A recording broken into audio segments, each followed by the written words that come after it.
하도급법이라는 게 도대체 어떤 법이냐는 걸 살짝 이해를 좀 했으면 좋겠어요. 왜 그러냐면은 아까도 전에 강의에서 뭐냐면 사실은 하도급법 위반이 민사적으로는 무효는 아니다. 이렇게 막 설명을 들었으니까 아니 도대체 하도급법이 위반은 위반이지 왜 또 민사적으로는 무효가 아니야? 막 또 이렇게 왜 따로 노는 거야? 이렇게 생각을 하시는 분이 많잖아요. 그래서 하도급법의 특성 자체를 좀 알아야만 그런 부분들이 필요하거든요. 그래서 그 특성을 몇 가지로 정리를 해봤는데 기본적으로 말씀드린 대로 하도급거래 공정거래 법률이 이게 정식 이름이죠. 이게 1984년에 제정이 됐었고요.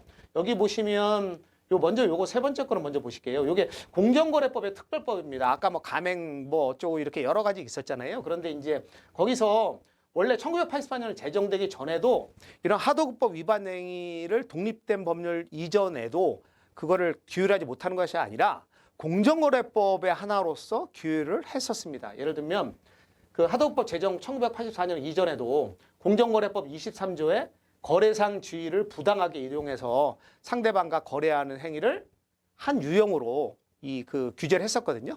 예, 그랬었습니다. 그래서 그런 내용이고요. 그런데 84년에 독립돼서 하도급법을 일본법을 영향으로 해서 발전을 시켰죠. 사실 전 세계에 하도급법이 별도로 있는 나라는 일본과 우리나라밖에 없습니다. 자, 그런데 자, 요런 특성을 좀 배경이 먼저 있고요. 그다음에 이건 경제법입니다. 무슨 얘기냐면은 경제민주화라는 이런 것 때문에 공익 실현을 목적으로 해갖고 국가가 사전에 어쨌든 좀 우월적지의 이 갑이 이제 그런 부분을 그 경제법의 특성을 가진 이 하도급법을 만들어가지고 좀 규제를 하자. 실질적인 어떤 평등을 위해서 이러한 그 성격이 있고요.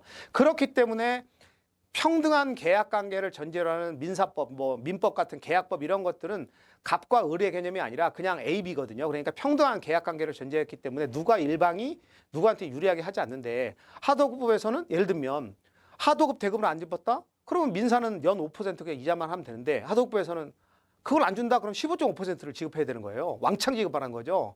왜 그렇게 많이 지급해야 되느냐? 수급사업자를 보호하고 또 빨리 대금, 그게 무사롭게 해서 빨리 돈을 지급하기 위해서 그렇게 강제를 하는 거죠. 그래서 민사특별법이라는 개념으로 대등한 당사자에 하는 그런 민법 등등 이런 것과 달리 특별법이기 때문에 특별법 우선 원칙에 의해서 하도급법이 먼저 적용된다. 이렇게 보시면 되고요. 그렇습니다. 그래서 공정거래위원회가 고시하는 이자 15.5% 하도급 대금 이자가 먼저 적용되는 이유가 민사적 이유보다 더 높은 것도 있고 특별법이기 때문에 그렇다. 이런 거고요.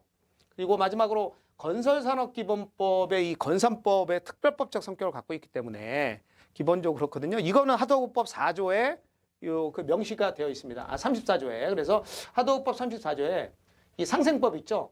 그 대중소기업 상생영역 촉진하는 법률, 그리고 뭐 전기공사업법, 뭐 건설산업기본법, 정보통신공사업법 이러한 법에 이 법과 다를 때는 어쨌든 뭐가 따른다? 하도급법이 먼저 적용된다. 하도급법이 적용되고 그렇지 않은 보충적 내용이 있으면 그때 다른 이런 법률이 적용된다. 이렇게 이제 정리하시면 되겠습니다. 정리되셨죠?